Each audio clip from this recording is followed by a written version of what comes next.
Thank you, Chair. Colleagues, as a rapporteur, first of all, I would like to thank the shadows for our excellent and pleasant and fruitful cooperation, resulting in a joint resolution. And, of course, this is not the final stage. Our talks on the topic and the text will continue. So today we consider the request for consent by the Council on the two agreements with the US and Australia. Now, this House has always been highly critical of the use and transfer of PNR data. As a matter of fact, in 2004, Parliament sought the annulment of the agreement with the US before the European Court of Justice. It would therefore be inconsistent with our earlier positions to give consent without further ado. However, Parliament being responsible and cooperative as always, we agree that by rejecting the two agreements we will create legal uncertainty and practical difficulties for citizens and carriers. So we propose instead to suspend the vote and request the Commission to elaborate a coherent approach to the use of PNR based on a single set of principles. And I'm very pleased to note that the Commission and the Council have embraced this strategy and that they are committed to work fast and flexibly. And we urge the Commission in particular to submit the PNR package, as it's now dubbed, before the summer break.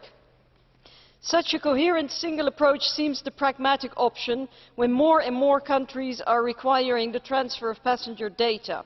Then there is, of course, the lapsed PNR agreement with Canada, or whatever the legal status is, that's not entirely clear, as well as the shelved proposal for an EU PNR.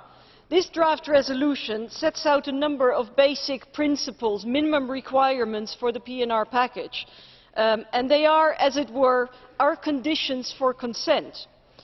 A key element, I think, a key word here is proportionality, because it must be demonstrated convincingly that the same end cannot be achieved with less intrusive means. This is really the key to everything. We specifically need to look at API data and ESTA in this context.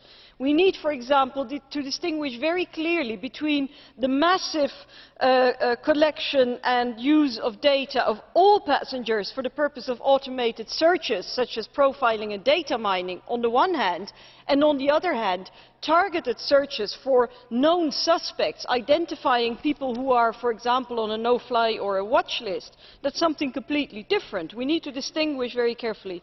Secondly, there must be a clear and strict purpose limitation in line with earlier resolutions, and we insist that data be used only for law enforcement and security purposes and on the basis of very precise definitions of what that is: organised international crime and international terrorism. We need to make very clear what it is that we're talking about. Any use of PNR must be in line with EU data protection standards. It's our prime responsibility to represent the interests of our own European citizens. They have a right to know that in international relations and in our internal policies we uphold European law. And finally, Chair, we recognise the need to provide law enforcement and security authorities with the necessary means to do their job in an era of unprecedented mobility. But Europe also has a duty to protect our rights and freedoms. And I believe with the forthcoming PNR package we have a unique opportunity to get it right. Thank you.